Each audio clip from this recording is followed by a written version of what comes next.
Bonjour et bienvenue sur ce nouvel épisode du podcast qui te dit tout ou presque sur le nerf vague.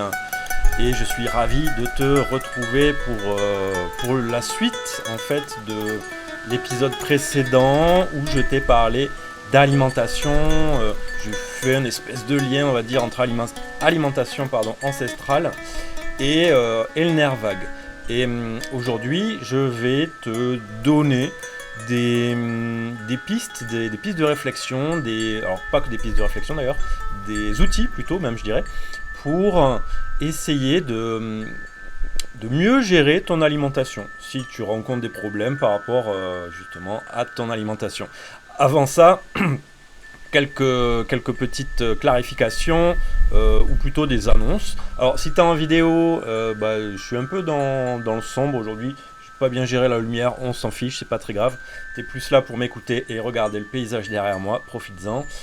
Et donc les annonces, eh bien je viens de créer justement aujourd'hui un quiz, une espèce de petit questionnaire sous forme de quiz pour évaluer ta vitalité. Donc c'est 10 questions avec 4 réponses possibles à chaque fois.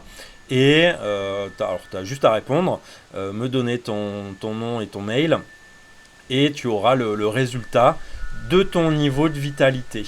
Et à travers ce quiz, on voit aussi bien ta qualité de sommeil, de récupération par le sommeil plutôt, ta qualité de digestion, ta qualité, on va dire, de réponse nerveuse par rapport à certaines sollicitations. Et par rapport aussi à ton activité physique.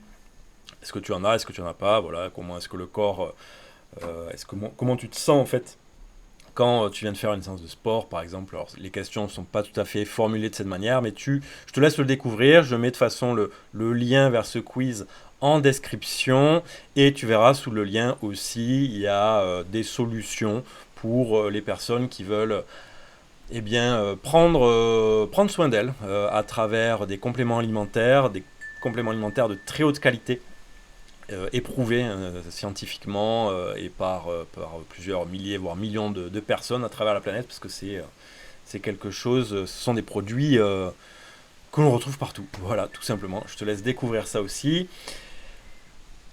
Alors, par rapport à cet épisode d'aujourd'hui, avant de te donner des pistes, plutôt des outils par rapport à ton alimentation, c'est important de savoir quels sont, en tout cas pour moi, et en général en naturopathie, c'est quelque chose d'assez commun au final, sur quels critères on va s'appuyer pour identifier qu'une personne, qu'un client, qu'une cliente a une bonne ou moins bonne digestion, capacité digestive, et donc surtout d'assimilation, parce que c'est ça qui nous intéresse, même si les deux sont très liés, hein, digestion, assimilation. Il y a quand même un distinguo à faire entre mon organisme en capacité de transformer les aliments en toutes petites particules, et l'étape d'après, est-ce que mon organisme est en capacité, ces petites particules, de les absorber et d'en extraire encore plus par exemple de minéraux, de protéines, de glucides si tu manges des glucides, enfin voilà, ce genre de choses. Donc il y a déjà une différence entre les deux. Pour connaître ta capacité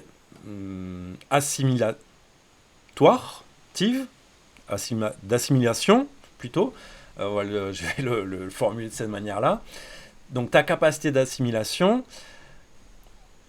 un des grands critères, c'est ton énergie. Ton énergie, ta vitalité en fait, moi ce que j'appelle vitalité. Ta santé, on pourrait appeler ça santé, mais santé ça veut rien dire.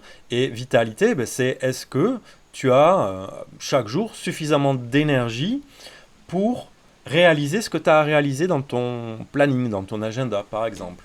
Est-ce que à chaque matin, c'est un réveil aisé que tu as, facile, ou est-ce que c'est une lutte pour te mettre debout? Est-ce que tu as des douleurs physiques chroniques? Alors chronique, c'est régulière, quasiment quotidienne en fait. Chaque matin, est-ce que ton dos est tout tout endolori, tu as peut-être besoin de faire des mouvements particuliers pour réveiller ton dos, faire passer certaines douleurs et réveiller certaines articulations. Ça peut vouloir dire qu'il y a une mauvaise assimilation de certaines molécules qui sont essentielles. On a besoin, notre organisme, pour fonctionner, a besoin d'énormément de molécules différentes. Certaines, on est capable j'ai perdu le mot, de les créer. Notre corps est capable de les créer à partir d'autres molécules. D'autres sont dites essentielles. Essentielles, ça veut dire quoi? C'est que, en fait, on n'est pas capable de les créer à partir d'autres choses. Donc, ce sont des molécules que l'on va être obligé, par notre alimentation, d'aller consommer. Voilà. J'en ai pas qui me viennent en tête là. J'ai pas fait mon listing avant, mais bon, peu importe au final. Et peut-être parce que ton système d'assimilation via tes intestins est endommagé, qui fait que, eh bien, certaines de ces molécules essentielles, de ces minéraux essentiels, de ces alors c'est pas des micro-organismes, mais tu m'auras compris. Certaines de ces briques vitales tu n'es pas en capacité, voilà, d'aller les chercher dans ton alimentation. Ou peut-être que tout simplement, dans ton alimentation, dans ce que tu manges tous les jours, il manque certaines de ces grandes familles. Et ça, par moment, enfin c'est pas par moment, mais ça peut être très pertinent d'aller justement faire un accompagnement auprès d'un naturopathe. Donc si tu en connais un, ben, je t'invite vraiment à aller le faire, à aller lui demander d'investiguer sur ça. Et si tu connais pas de naturopathe, ben, tu peux me contacter. Moi, je fais ça aussi, évidemment. Et peut-être que derrière, il te sera favorable si dans ton alimentation, c'est pas dans ton lieu de vie, c'est pas possible d'aller chercher certaines de ces briques essentielles, de les apporter pendant un temps via des compléments alimentaires. Petite parenthèse là-dessus. Moi, par exemple, je suis donc sur une alimentation keto, tu commences à le savoir maintenant, et keto est plutôt alors, j'allais dire plutôt carnivore, c'est pas vrai parce qu'un pur keto carnivore, j'en suis très très loin. C'est pas mon objectif non plus. Et pourquoi? Parce que tout simplement, j'ai une meilleure capacité d'assimilation sur les produits carnés que sur du pur végétal. Voilà, ce sont des choix en fait c'est mon corps en fait qui m'amène à manger de cette manière-là. Pour l'instant, en tout cas, c'est comme ça. Et là où je vis, la qualité de la viande, elle n'est pas top top. Même quand je vais chez le boucher, ici on n'est pas sur un savoir. Enfin, c'est très compliqué, donc ça va être très réducteur ce que je vais dire. En tout cas, je vais le formuler plutôt de cette façon-là, comme ça je vais blesser personne. La filière bio, bleu, blanc, rouge, ce genre de choses, au niveau de l'élevage, ici, ça existe quasiment pas. Il y a très très peu d'éleveurs qui vont remplir et suivre ce cahier des charges. Donc au final, même si donc, je vais chez le boucher, pardon, je vais me retrouver avec des produits animaliers. Euh, c'est pas trop ce qu'ils ont mangé. Ils ont souvent beaucoup de produits, de médicaments en eux. Enfin bon, voilà. Et pour pallier à ça, ben, moi je me complémente avec notamment de la spiruline. Une spiruline de très haute qualité. Je sais comment elle est produite, je sais où elle est produite. C'est une spiruline qui n'est pas produite en plein air parce que faut pas oublier que la spiruline est un chélateur. Un chélateur, ça veut dire que c'est un organisme qui vient capter tout ce qui passe autour. Et la 99%, je pense, des productions de spiruline se font en plein air. Et donc, bien, il suffit que ce soit proche de lieux où il y a dans l'air des particules de métaux lourds ou de la pollution ou enfin, plein d'autres choses qui circulent dans l'air. Ben, en fait, la La particularité de la spiruline, c'est que ça va venir filtrer tout ça et conserver les métaux lourds en elle. Je vais y arriver.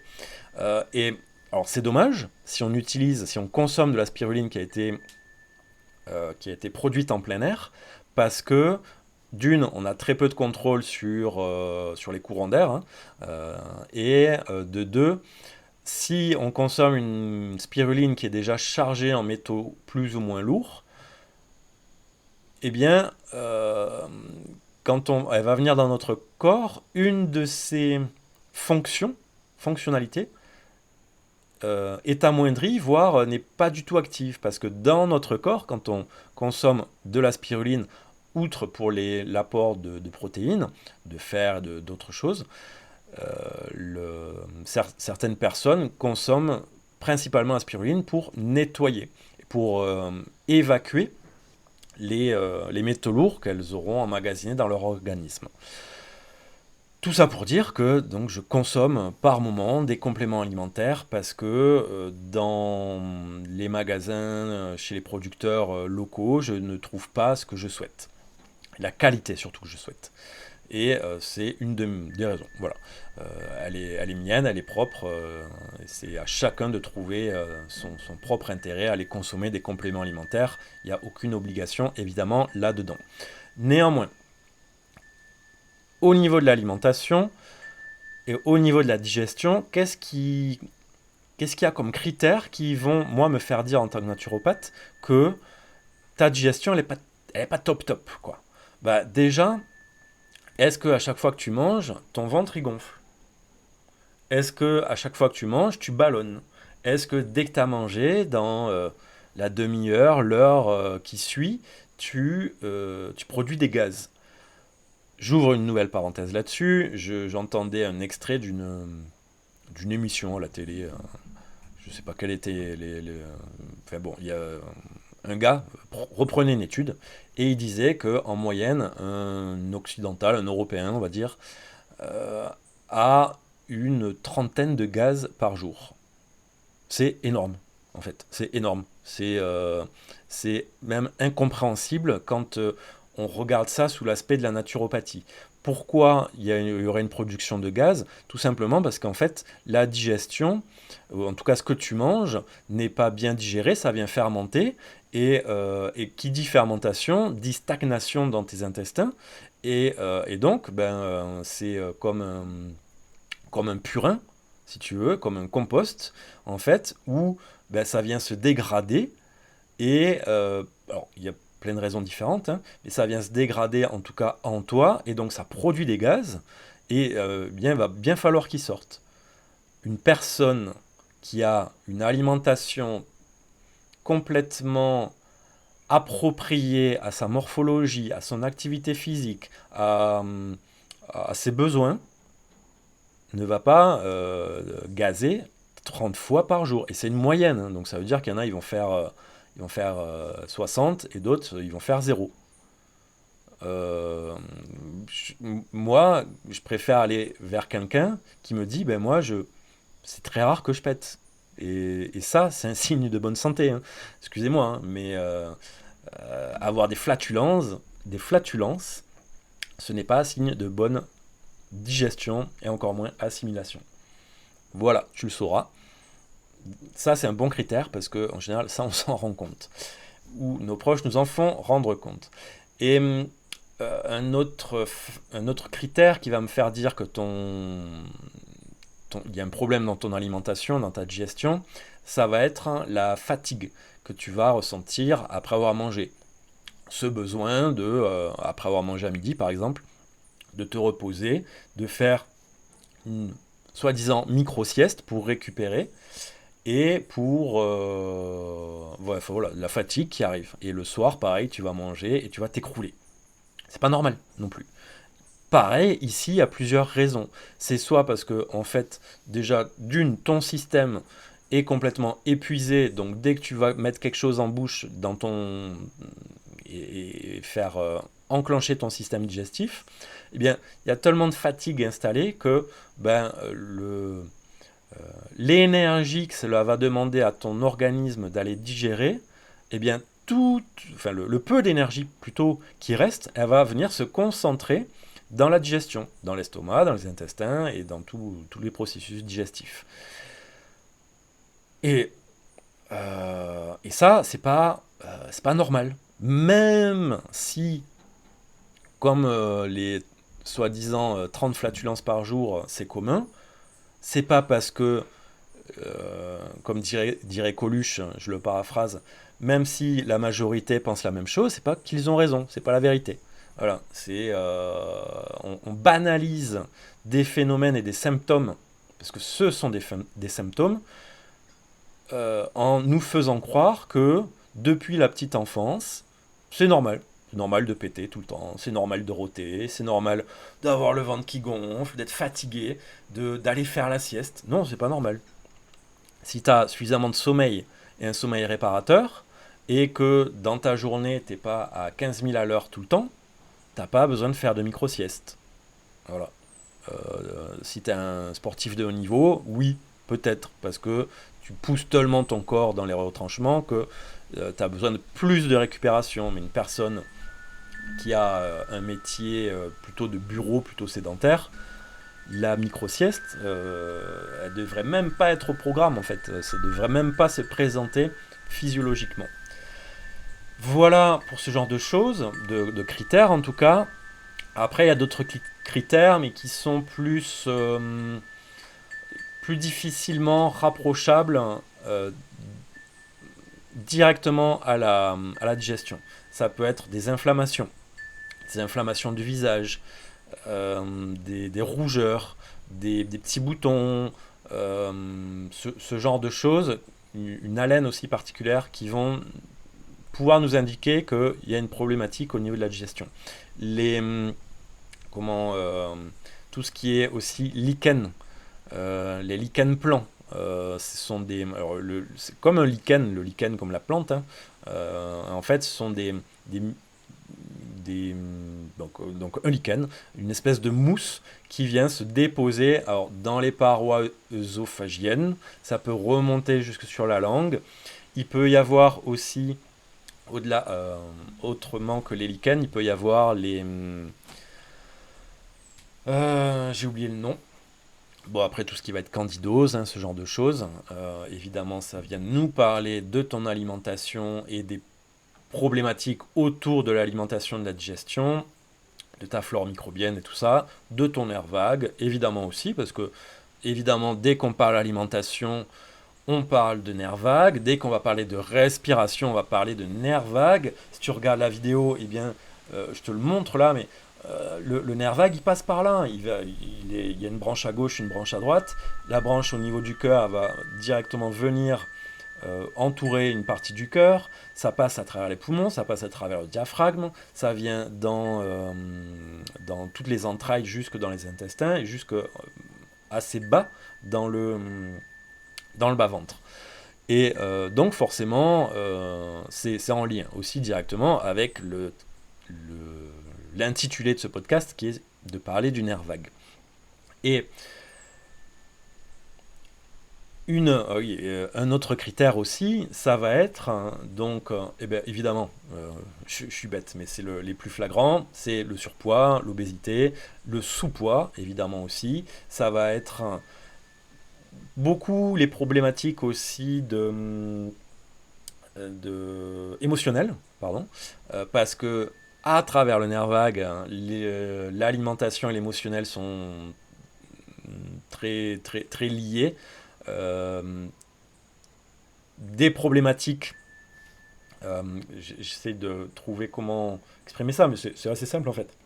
Des problématiques récurrentes alimentaires vont créer par exemple de la fatigue, donc forcément ça va créer un terrain nerveux et émotionnel fragile, et un terrain nerveux et émotionnellement fragile va faire que à chaque repas, sur ce terrain un peu anxiogène ou très anxiogène, eh bien, l'alimentation va moins bien se passer. Le fait de s'alimenter va moins bien se passer. Le fait de passer à table va moins bien se passer. Parce que le moindre truc, on sursaute, le moindre truc nous crispe, le moindre son, le moindre stimulus extérieur vient rajouter une information sur ce système nerveux qui est déjà saturé en fait, très fragilisé en tout cas, et, euh, et, et donc, pareil, un système nerveux, quelqu'un qui est de base très, très anxieuse, ou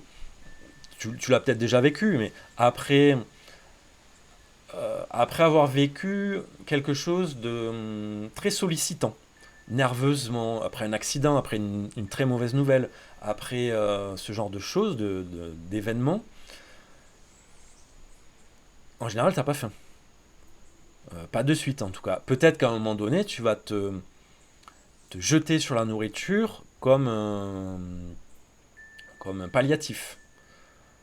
Néanmoins, sur le moment, on va pas vers la nourriture après avoir subi un grand stress cognitif, émotionnel, enfin qui vient impacter sur l'émotionnel du coup, et après des mauvaises nouvelles quoi. Euh, et néanmoins, et c'est là que ça devient que j'interviens en fait en gros à travers mes coachings par exemple, c'est que une personne qui va apprendre une très mauvaise nouvelle, ça va la mettre par terre, ça va la fracasser, la perte d'un proche, ou toi-même, enfin la personne elle-même vit un gros accident avec immobilisation, perte d'emploi, enfin je sais pas, j'imagine un peu le pire, mais et, euh, elle ne elle s'effondre là-dedans, un peu comme un burn-out en fait, et elle ne prend pas en charge tout ce qui est en train de lui arriver. Elle subit et elle va juste s'en remettre à maintenir sa, sa capacité de vie au strict minimum, sans chercher à dépasser en quelque sorte ce qui vient de lui arriver.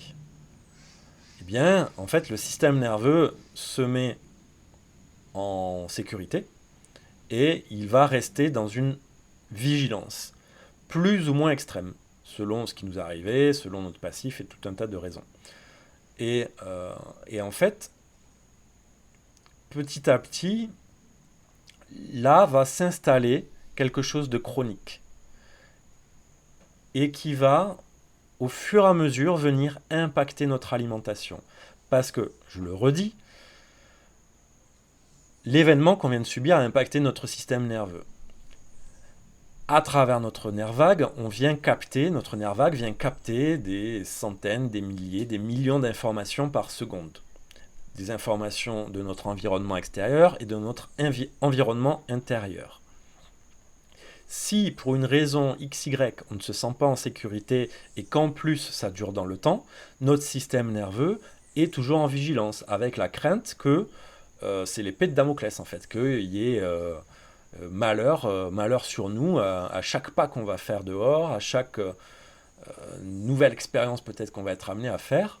Et ça, forcément, bien, ça vient perturber donc notre nerf vague, qui reste un peu sous tension, plus ou moins fortement, encore une fois, selon ce que tu vis et à quel degré tu le vis. Et lui, ce nerf vague, à travers notre système digestif, il va, euh, il va sentir, il va accueillir les aliments un peu comme une agression en fait. Ça peut paraître complètement contradictoire ce que je dis, hein. Parce que tu te dis, mais comment ça se fait que je me nourris, euh, c'est pour ma vie, ma vitalité, pour pouvoir fonctionner tout simplement. Et là, je te dis que notre nerf vague, donc lui qui est un peu en charge, un peu comme le système immunitaire, de regarder qu'est-ce qui est danger sécure ou insécure, il va considérer l'alimentation comme un danger. Ben oui, parce qu'en fait, lui, il est tendu.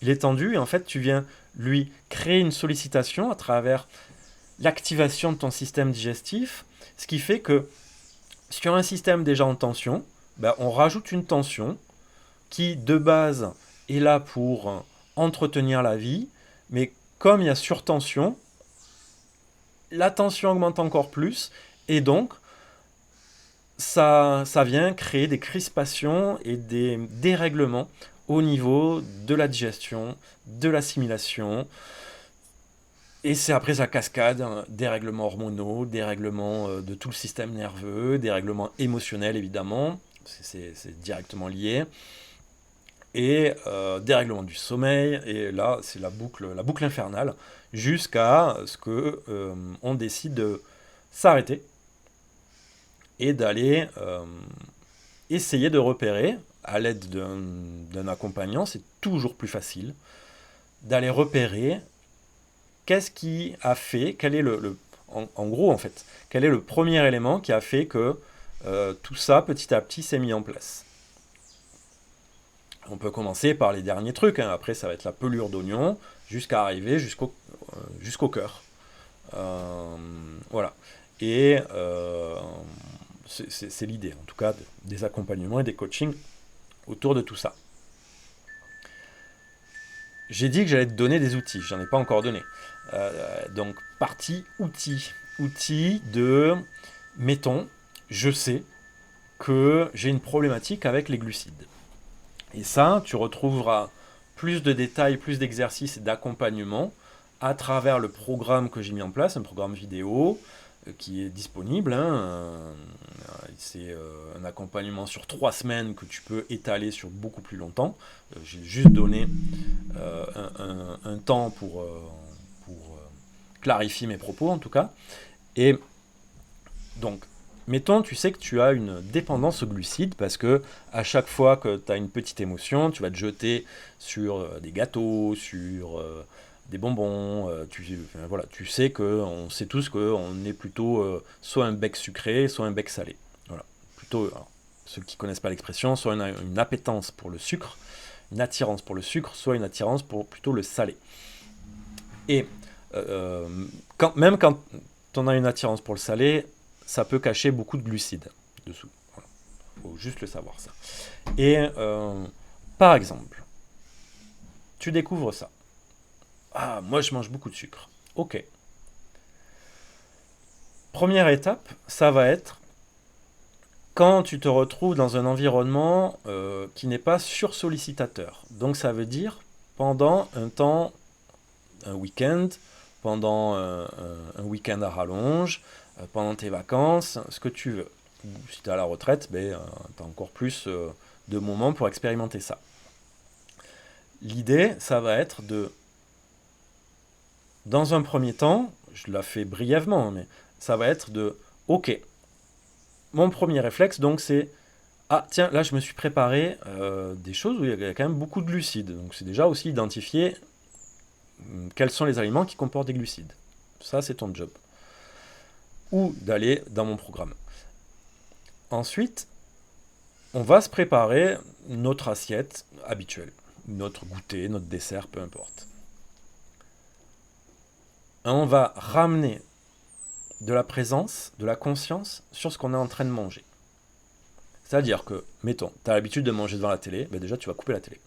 Et tu vas te concentrer sur ce que tu manges, sur les ingrédients qui composent ton assiette, sur la qualité de ce qu'il y a dans ton assiette. Est-ce que tu l'as acheté? Est-ce que tu as cuisiné ce qui est présent devant toi? Est-ce que tu sais d'où ça vient?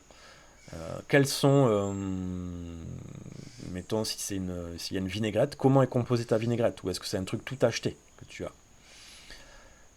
Déjà, c'est un grand premier pas. Tu vas consommer ce qu'il y a dans ton assiette parce que c'est déjà ramené à la présence d'esprit. Ah ok, peut-être que c'est pas top ce que je mange. Ou peut-être que tu as tout cuisiné et que en fait c'est des produits de qualité, tout ça, mais qui restent très sucrés, très riches en glucides en tout cas.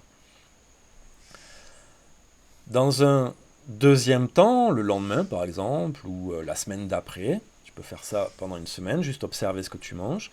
Et la semaine d'après, ça va être quand tu vas cuisiner ou préparer ton assiette, ton repas, eh bien mettre moins de choses riches en glucides à l'intérieur. Encore une fois, il va falloir que tu aies analysé quelle est la teneur en glucides des aliments que tu utilises. Ça, c'est dans mon programme, je donne des tableaux, je donne tout un tas de référentiels.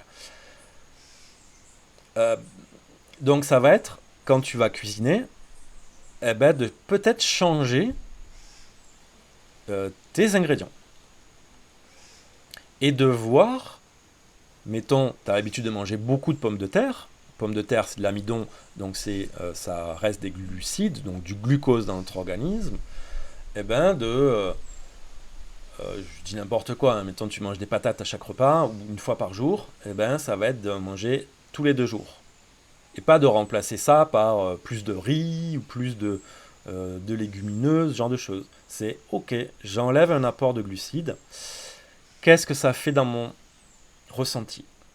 Qu'est-ce que ça vient générer en moi? Est-ce que cela va me générer des émotions particulières? Si ça génère des émotions particulières, je vais remonter le fil.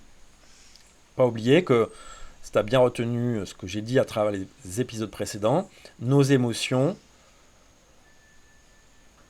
sont dues à notre passif qui est réactivé parce que notre système nerveux, notre nerf vague capte. Donc si je te le fais dans l'autre sens, notre nerf vague capte tout un tas d'informations, ça envoie ça à une partie bien précise du cerveau, cette partie vient se référer à tes souvenirs et générer des émotions en fonction de ce que tu as vécu. Donc, si cela provoque des émotions particulières, le fait de retirer une portion de glucides de ton alimentation dans ton quotidien, eh bien, ok, émotion, comment je me sens dans mon corps? Est-ce que... comment dire ça? Est-ce que je me sens crispé? Est-ce que je vais me sentir tendu? Est-ce que je vais sentir de la palpitation peut-être? Une respiration qui a changé? Ce genre de choses. Et donc, de l'alimentation, c'est passé à l'émotionnel. De l'émotionnel, tu vas passer au physique, au physiologique. Comment mon corps réagit? Vraiment, c'est vraiment physiologique. Hein. Comment mon corps réagit du fait que je lui enlève une part de glucides. Et petit à petit, ça va être des habituations comme ça. Ça va être des habituations, pardon, j'ai pas fini ma phrase en fait, mais ça va être des habituations de venir rassurer ton organisme. De te dire, ok, en fait, là on n'a pas mangé de glucides, mais regarde, je mange autre chose, je suis toujours en vie. Ça va être comme un enfant qui va pas avoir son truc habituel, son nounou, son doudou, pardon, son, son, son truc qui le rassure, sa sucette, pour s'il y a un enfant qui a des sucettes, peu importe. Et ça va être de le rassurer en fait. De rassurer cette partie en nous qui est habituée depuis X années à consommer tel et autre produit, en quantité un peu trop grande peut-être, et petit à petit, de respirer là-dedans et d'utiliser des méthodes de détente. Un autre outil que je peux te donner, ça va être avant de... Alors, soit avant de cuisiner si vraiment ça te stresse, de retirer beaucoup de glucides, soit quand tu vas passer à table, ça va être de faire une cohérence cardiaque. Par exemple, de faire 3 grands soupirs, comme ça là. Tu fais une inspire, et tu fais ça 3 fois. Et tu vas voir que ça va déjà amener une détente dans ton corps. Ça ne veut pas dire que derrière ça va pas se crisper. Mais si ça se recrispe, après avoir fini de manger, tu refais 3 grands soupirs volontaires. Et tu regardes ce qui se passe. Et tu rassures ton organisme, tu rassures ton mental.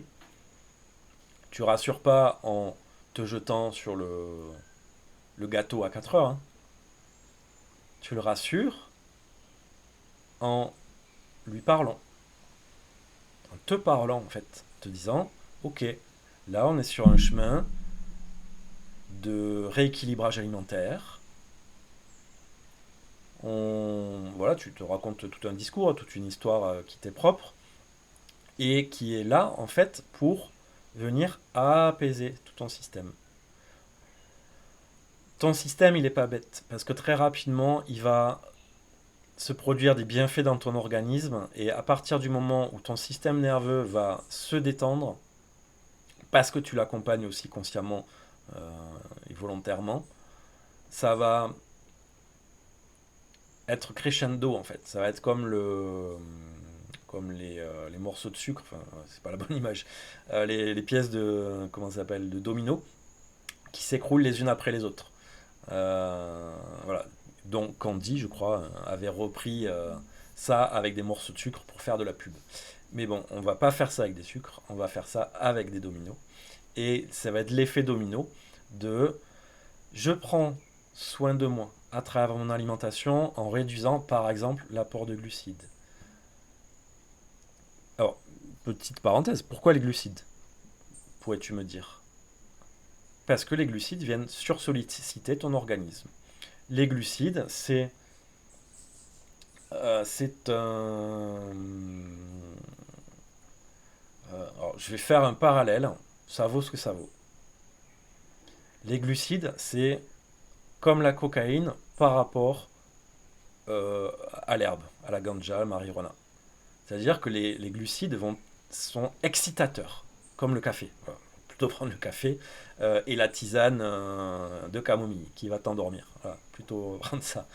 Et donc les glucides, quand on mange constamment, ça sursollicite ton organisme, donc ton système nerveux. C'est une source d'énergie, les glucides, le glucose dans ton corps, qui est immédiatement disponible.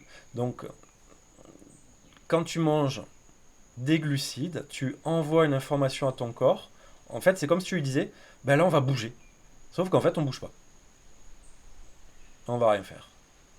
Et il y a une espèce d'habituation qui va se mettre en place dans notre corps qui fait que, comme on bouge pas, bah, ces glucides, à un moment donné, eh bien, va bien falloir en faire quelque chose. Il ne va pas continuer à circuler dans le sang constamment comme ça. Du coup, le corps, l'organisme, il les stocke dans les cellules graisseuses. Et on grossit, et on grossit. Et c'est le petit 500 grammes qu'on commence à prendre à partir de 30 ans. Et chaque année, on prend 500 grammes, jusqu'à arriver à 40 ou 50 ans, et ben, pour messieurs, où on a un ventre. Et pourtant, on fait un petit peu d'exercice physique, ou pas. Et mais en tout cas, à chaque repas, régulièrement, on va manger des glucides, alors qu'en fait, on n'en a pas besoin. Ça, après, pour comprendre la logique, c'est toute l'approche keto, cétogène. Donc pareil, évidemment, j'accompagne là-dessus. C'est une approche totalement individualisée, mais qui permet de comprendre que, d'une, on n'a pas besoin de manger tout le temps. On n'a pas besoin de manger 3 fois par jour quand on n'est pas un athlète de haut niveau. Quand on n'est pas quelqu'un qui remuons je sais pas, 100 arts de terre à la bêche tous les jours. Enfin voilà, tu m'as compris. Si on n'est pas hyper actif en fait, de base, par notre métier, par notre activité, on n'a pas besoin de manger autant. On n'a pas besoin de manger autant de glucides. Les glucides, encore une fois, je le redis, dans la nature, il y a peu de... Dans les vrais aliments naturels non transformés par l'humain, et même en dehors des fruits, parce que les fruits, il ne faut pas oublier. Ça, je reviendrai, je referai un podcast là-dessus quand on avancera sur notre frise chronologique. Mais les fruits que l'on connaît aujourd'hui, que l'on trouve sur nos étals, n'existaient pas il y a 100 ans pour la plupart, dans leur taille et dans leur concentration en glucides, et encore moins, il y avait encore moins de choix il y a 200 ans, 500 ans, 1000 ans. Beaucoup de plantes, à la base, étaient très astringentes. Très. J'ai oublié la saveur que ça a, l'astringence, mais aussi la. Bon, ça m'a oublié, j'ai oublié. Mais par la sélection de l'humain, et non pas naturelle, l'humain, en sélectionnant les plantes, à toujours chercher à avoir des aliments de plus en plus, que ce soit des céréales ou autres, hein, ou des légumes ou des fruits, à avoir des aliments de plus en plus goûtus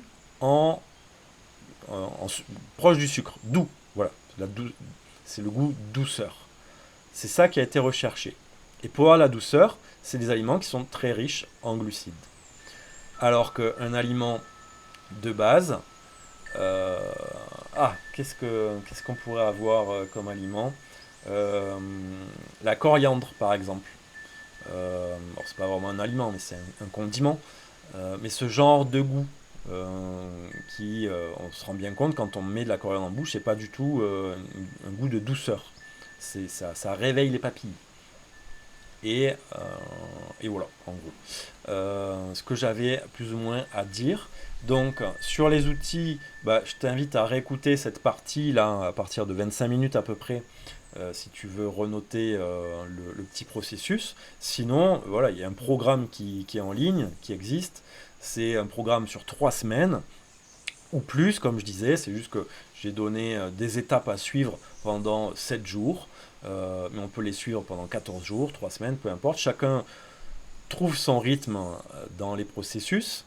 Et c'est vraiment un peu l'introduction, sans aucune obligation, mais vers une alimentation plutôt low carb. Donc low carb, c'est moins sucré, moins riche en glucides. Et pour ceux qui veulent aller plus loin aussi, c'est vraiment l'introduction vers l'alimentation cétogène. Donc on retire un max de glucides et on vient plus sur une alimentation riche en graisse, qui est beaucoup plus fonctionnelle et beaucoup plus ancestrale qu'une alimentation riche en glucides. Et donc le programme, pareil, tu trouveras le lien dans la description du podcast ou de la vidéo. Et si tu as des questions, évidemment, tu peux me les poser ou nous rejoindre sur le canal Telegram où le petit groupe, la petite communauté commence à grossir petit à petit, c'est cool. Et en tout cas, tu es le bienvenu, la bienvenue pour me poser des questions, interagir, faire tes propres commentaires, tes remarques. Évidemment, tout ce que je dis, je suis ouvert à la conversation, je n'ai pas la stricte vérité. Ce sont mes expérimentations, ce sont des choses que je vois aussi à travers mes accompagnements. Donc c'est une espèce de logique comme ça qui n'est pas du tout implacable. Je suis ouvert à la critique, mais une critique intelligente, dans le sens où c'est pas critiquer pour critiquer, c'est poser des arguments et poser son expérimentation surtout. Me sortir des études pour me sortir des études, ça n'a pas beaucoup de valeur. En revanche, si tu me dis, moi je vis ça, j'expérimente ça, ça me donne ça, ok, je suis ouvert totalement à ce genre de partage. Sur ce, je te dis à très vite et je te souhaite une bonne expérimentation si tu veux essayer ce que je t'ai partagé comme exercice. Allez, à très vite, à ciao ciao.